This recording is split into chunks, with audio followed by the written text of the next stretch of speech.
If you guys are new to this channel, welcome. My name is Dado, and this is my 2005 Yamaha R1.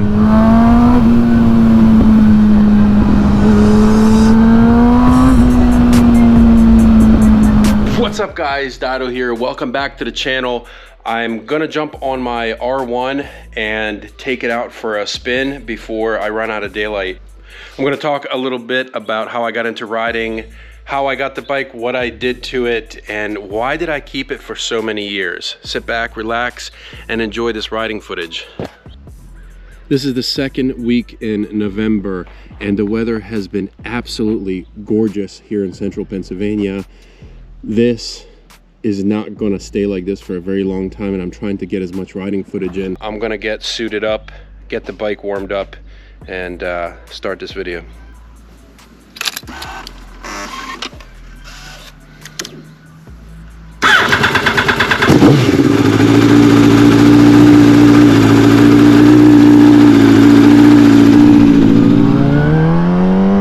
Oh, how I miss the old girl. I haven't been on this bike in a while, and typically I do a complete check before riding, but I'm running out of daylight very fast. You can see the sun is setting right over there, and I wanted to do a ride on the R1 and talk about that a little bit for you guys for the channel. Once it warms up, I'll get a little bit of pops and crackles. And yeah, riding in central PA during fall time is my absolute favorite. The back twisty roads are incredible. I mean, it's like riding through a museum, because this scenery around here is incredible.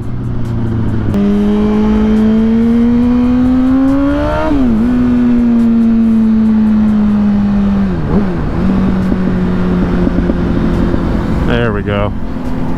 A little bit of pops and crackles on the downshifts and D-cells.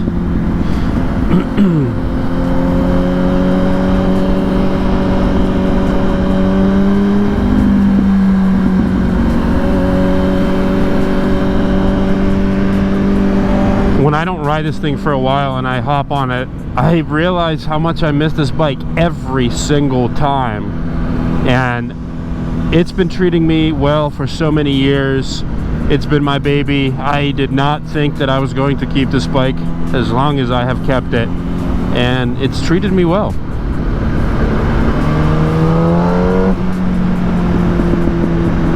Right now it feels like a caged animal set free and just wants to go. I want to get the feel for the conditions of the road and get her into a little bit more of a straightaway before I open it up.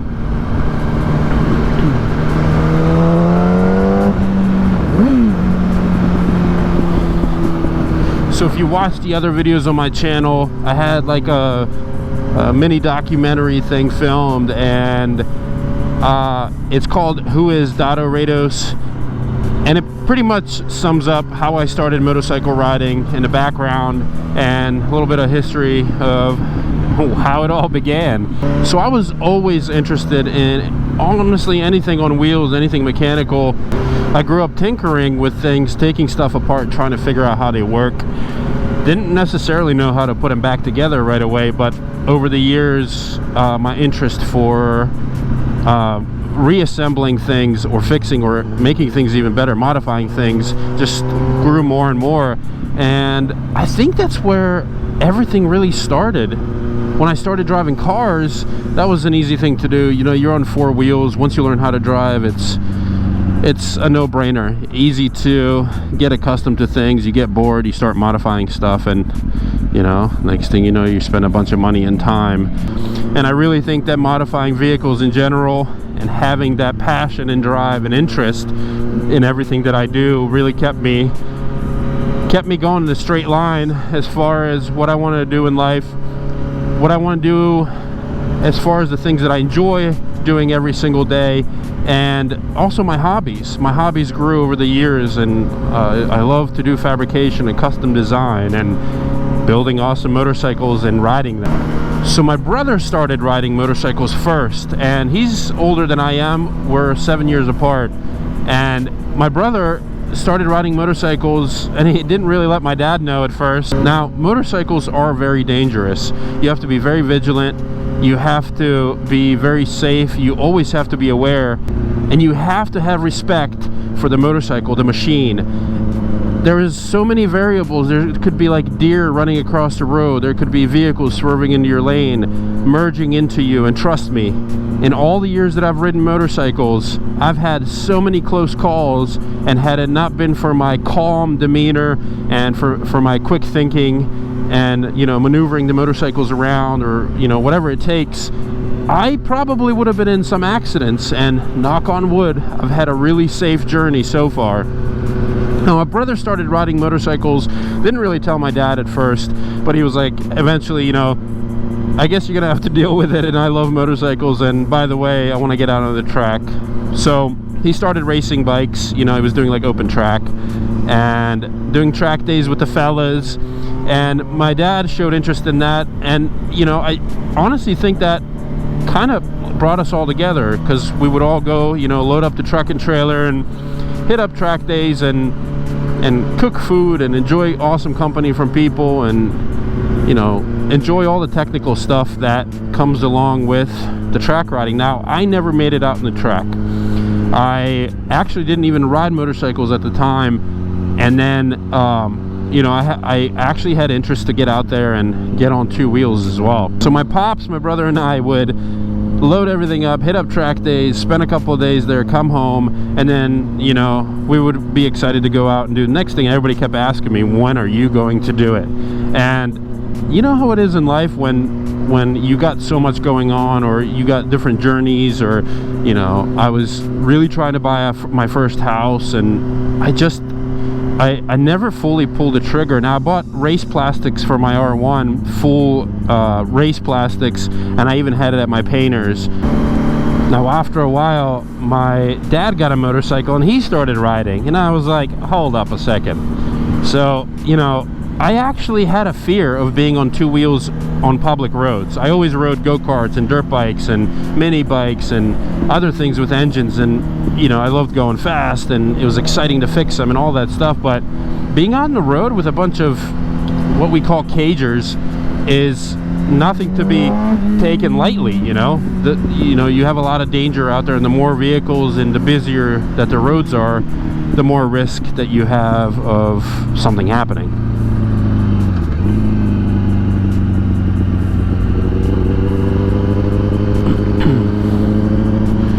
Cool thing is, I came home one day after graduating high school, and there was a motorcycle in the driveway, and you know, my mom, my dad, and my brother were like, ta-da, you're gonna start riding. And I was like, no way. And my brother had a FZ06 at the time. That was his like daily, you know, commuter bike, and he also had a track bike. My dad rode a Yamaha V-Star, and they, you know, surprised me with an FZ06. At first I was really shocked, because my dad would always say, like, bikes are dangerous, I don't want you to, you know, run risk of something happening to you. And he did it because he cared, not because he didn't want me to ride a bike. It was just, he wanted, you know, he cared for my safety. I can tell you, when I first started riding, just learning how to ride a bike, I was super tense. I think because all that was in the back of my head.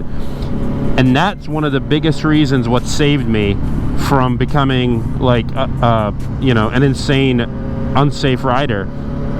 So my brother would take me to parking lots, teach me how to ride this thing. And a sport touring bike is not the first bike you want to ride, especially when you're 5'9". I was like 5'8" or 5'9" at the time, and I have a very short inseam, so a sport touring bike sits a little bit higher, so I had a really hard time flat footing, and that made me a little uncomfortable. I learned how to ride the bike, and shortly after that I went to take my motorcycle safety course.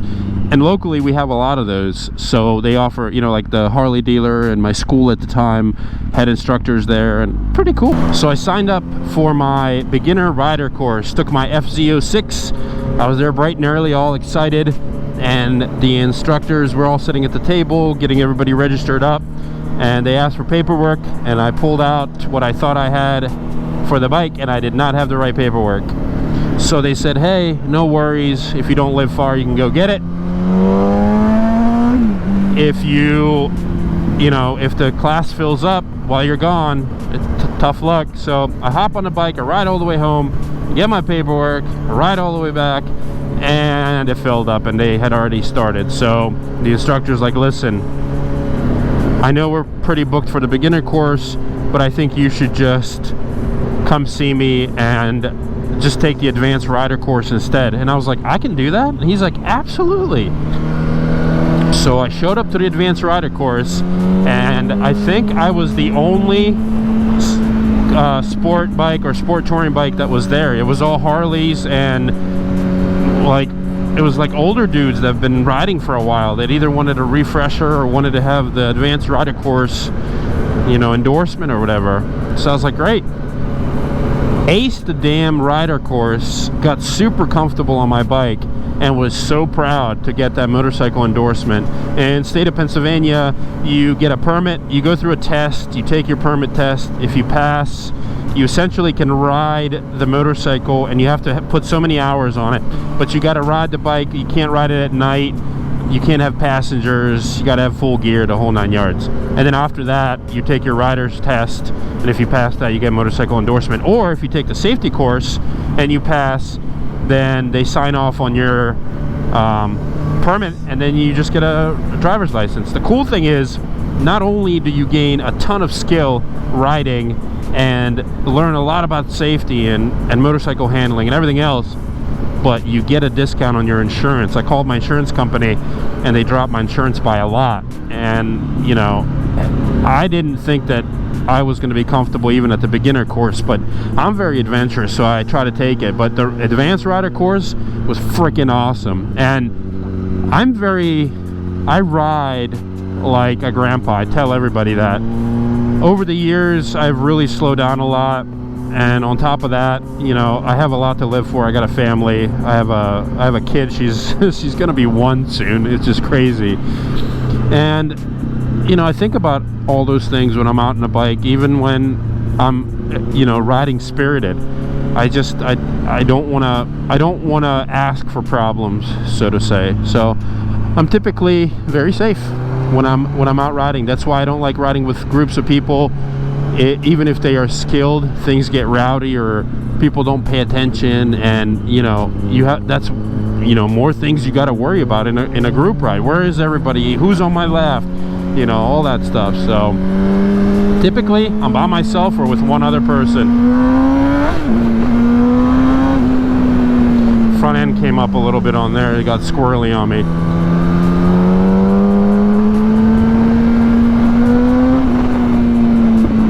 And there's a flame. I don't know if you guys can hear when it pops like that. It usually spits a big ball of flame in the back. I'm gonna hook up some other GoPros on when I ride to get different angles of things, and I hope to ride at night one of these times and get some cool flame shots for you. So anyways, here I was, went through the advanced rider course. I rode my FZ6 for the longest time, but I first thing I wanted to do was rip it apart and modify it, and there's not too much you can do to those, like performance wise. There is, but is it really worth it? So I ended up like hollowing out the exhaust and putting a tinted windscreen on, and a couple of other add-ons, but nothing crazy. And I was like, I gotta get a bike where I can let loose and do some cool stuff. So a local friend of mine had a Gixxer 600 at his shop that his girlfriend at the time had run into a curb and wrecked it, and I was like, perfect. Bought the bike, hooked it up, built it. It was a mild motor build. I painted it like a candy apple orange, and it was a sweet bike. And I believe it's one of the best first starter bikes It was a Gixxer 600, a 99, so it was the S-Rad. And it got a lot of attention, I think, because it was loud and tuned and it had a lot of pep. But I rode that thing for a long while, and all I was thinking about is I cannot wait to get on a leader bike. I belong on a leader bike. So I you know, rode a couple of other bikes and try to get the feel for what I really wanted, what I fit on, what made me feel comfortable, something I could flat foot, and something that had the power and the handling and everything else that I wanted.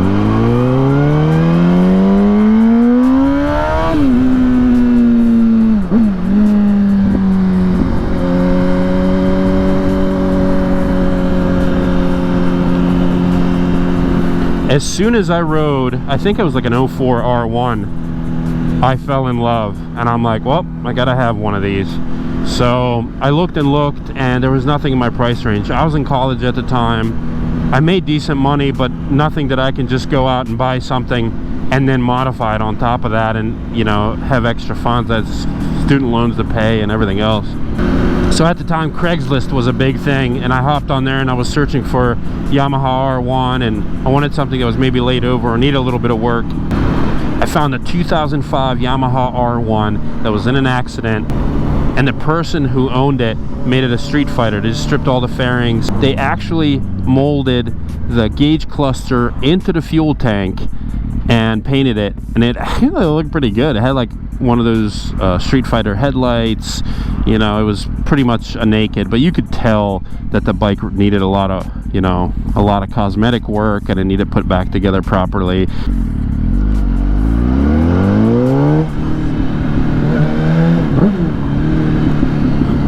So the bike was local and it was low mileage, and I think people didn't want to buy it because it just kind of looked like it was put back together with whatever they could find, and it was. But I told myself, okay, I'm gonna go look at it and I'm gonna make them an offer if I like it. I didn't even have a trailer, a truck, nothing. My parents had a minivan at the time. So I had this project car that was really nice. It was a manual Supra Targa, and I got it back together and was driving it for maybe like a week. So I had that and my Gixxer, and a local kid just offered me money to buy it before I went to look at the R1. And I'm like, I'm doing it. I'm just gonna sell both, make some cash, and then go look at this R1. Went to look at the R1. Wild and crazy story with that. I think like his wife left him or something happened in his relationship, and he was doing a wheelie and sideswiped 2 cars with it. So he bought another R1, kind of put one together with that and like extra parts, and then just rode it for a little bit, and he was like, okay, I'm not gonna make it if I keep riding like this. So he sold me the bike. We loaded it up in the back of his van, brought it home, and that's when it all began. Now that was back in 2009 when I purchased it. I think it was like in the beginning of the year, and it was a fun journey. I didn't have a garage to build it in. I built essentially the entire bike in a shed. They knew that I had a passion for these things and I really wanted to do it, but there went their like living space, well, not living space, but like leisure space, you know. So I'd be out there in the wintertime plugging away, or you know, anytime I had free time after work, I'd be building this bike and had my machinist do engine work. Another one of my friends painted it for me with House of Color White, and I got the bike together and rode it for the first time, and I was like, holy shit, it's fast. And I've never ridden anything that fast, you know, prior to that, so that was kind of exciting.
I've had this thing for 14 years. Let that sink in. I've owned this for 14 years. I rode the hell out of it. When I was younger, I used to ride it like a hellion. And I kept up with maintenance, and I did things that I thought were the best for this bike and my riding style as far as maintenance and performance and everything else. I am still on the original clutch. This is the original clutch from 2005. It has been through living hell, and it still grabs perfect.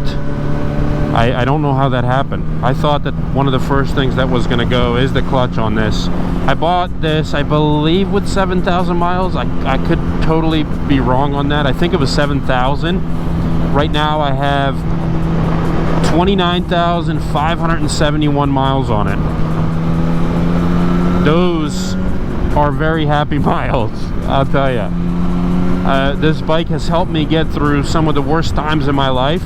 For those of you that ride or use riding as an outlet or, you know, therapy, you know. And I've been through some shit over the years, and this thing has gotten me through everything. And it's been with me along the way, has helped me cope, deal, and calm me down through situations. There's nothing that money can buy or a therapist can do that this machine here has done for me, point blank.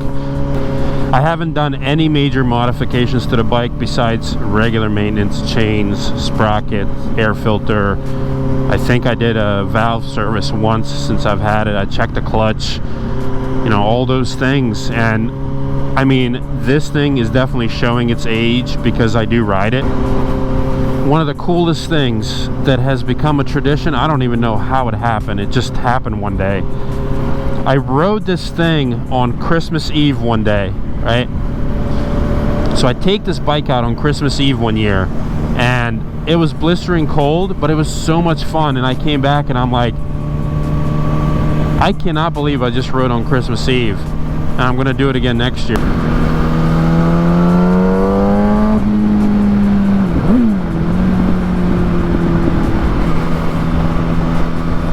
So I'm really looking forward to that.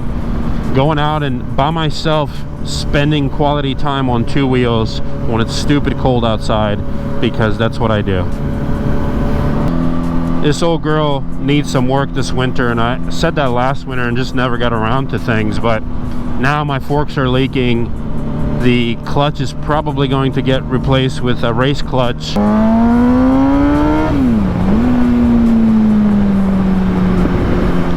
When the air is dense, this thing just wants to go, baby. Look at that sunset. Damn. What a beautiful day, man. Sometimes I think about taking off work and strapping my gear on and just going and getting lost. That's one of the most exciting things to do on two wheels. And once again, those of you who ride know what I'm talking about.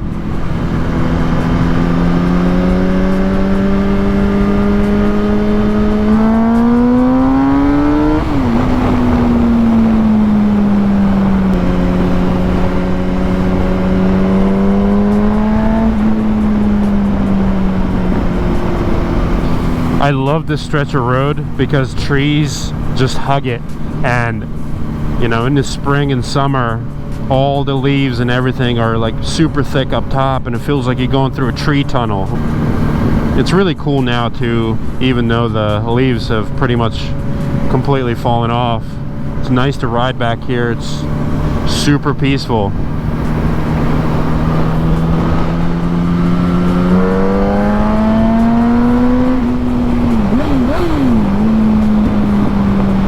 I port matched the cylinder head and did a lot of modifications to the airbox and the exhaust.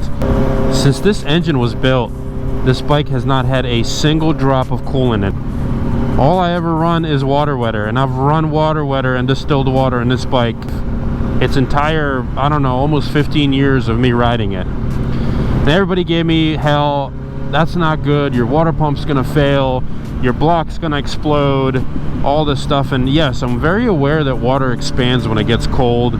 I do ride this in extreme temperatures, but I never leave it parked for long periods of time in a non-climate controlled you know, environment, and I've never had a single problem. Now when I had the engine built, it ran a little bit on the hot side, not extremely hot, but just a little concerning. So that's why I did the little bit of, you know, little touches like running the water wetter, and distilled water brought the temps down significantly. I am one person that doesn't care about what everybody else is doing. I've even had professional engine builders or motorcycle mechanics tell me, I wouldn't do that if I were you. Well, I'm sorry, but almost 15 years of this engine performing top notch is a clear indication that I did something right. This bike runs insanely smooth. The throttle response,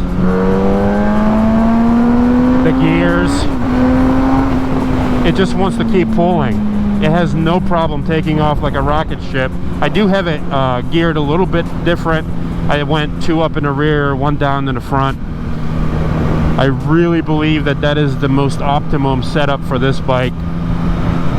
If any of you guys have a Yamaha or ride a R1 any of the years, drop a comment below. Let me know how long you've had the bike, any mods, and how you like it or hate it. Yamaha has always been the #1 choice for me, not just for performance and looks, but also for reliability. I'm not sure if that comes off on camera like it is with me viewing it through my helmet, but holy hell, the views here, man.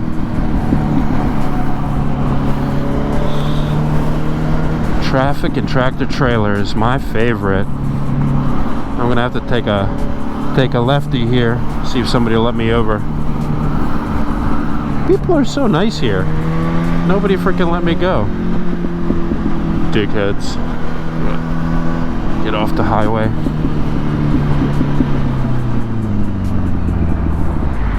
Always checking your rear view when you're stopping. Always, always, always.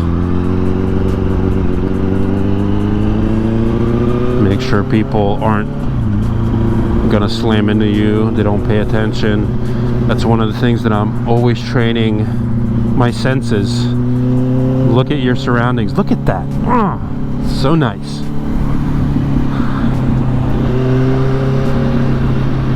I always look in the front and I always look in the back. Something to keep in mind, I guess, if you're a new rider.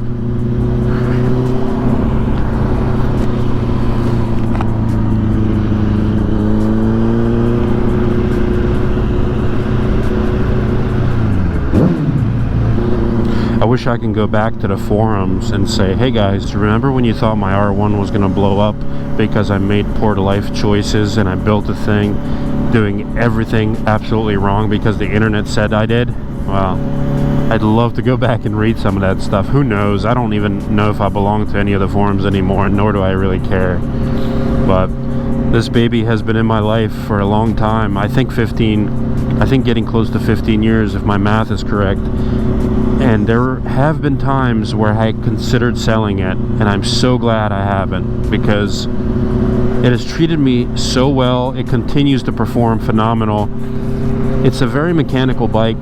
There's not many rider assist or electronic controls on this, and I love it that way. I honestly do. You can buy a new bike and turn that stuff off, which is what I end up doing anyways. But this bike is very raw. You have to be very careful riding it. You have to learn it really well before you give it hell.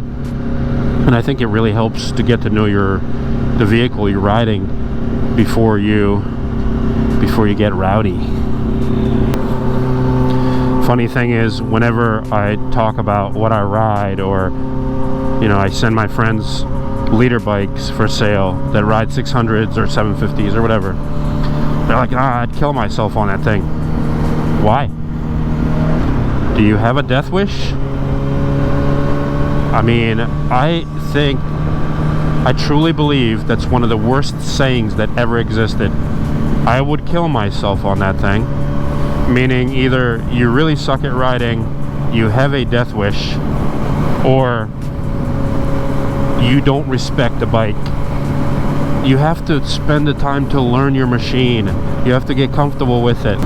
I have to be really careful on these back roads because there's a ton of deer this time of year, and I have come across I don't even know how many, hundreds and hundreds of deer on these back stretches of road, especially when you have your high beams on. I notice, because if you have your high beams on and they point further ahead, then the deer's like, oh, I can see the road, and then they start crossing, and then they get blindsided or whatever the hell it's called. Then they just stand there, you know. And you got to be vigilant. Always scan, look at your rear view, scan, look at your rear view. Don't do object fixation. Some people look at the tip of that yellow line and they're like, okay, I'm gonna stare at that and hope I don't hit anything, or I wonder what's coming up next on the road, and don't move my eyes. If you watch my videos, you notice I do this a lot, and I'm always like, you know, look at everywhere while paying attention to the road. Look ahead, make sure there's no hazards in the road, and scan continuously. Is there a car coming? Is there an animal? You know, if I see an animal ahead of me or about to cross the road and I'm scanning, actually looking, turning my head, and I can see a lot more and I can be prepared for it. Because there's nothing worse than a rider going down, or even when you're driving a car and you hit something, you're like, oh, never saw it coming. I have no idea where it came from. So I think I see either a billboard or some lights down here, but there's typically a cop that sits in this little, it's a billboard. There's usually a cop that hides either on this side or on this side, and I always wave, and they know. They know. Stop being nutty. Whoop whoop. If you've made it this far in my video, drop a comment below and let me know what your dream bike is and why. I'd like to know that.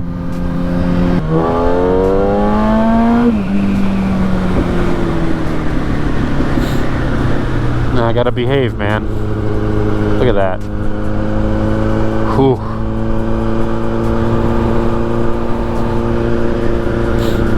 Now this spot down here. Oh, look. Hey, bud. There's a deer. Oh, baby one. I was about to say, this spot here is known for having deer. And right down here, there's a run across the road. I call it a run. But they run right up that way. And it's like a little path that they ran into the ground. And you can see all the grass is gone and stuff. And that's where they cross across the road all the time. Beautiful pond over here somebody put in. They're excavating and doing some work, making it nicer. And then there's a house not far from here. I think it's right there. And there's swans. I think you can see them. See them right there? The white ones? Woo! Hey, swans. They're beautiful, man. What do swans do in the wintertime? Like when it's freezing cold? You know? I always wondered about that. You never see them out there in like winter jackets.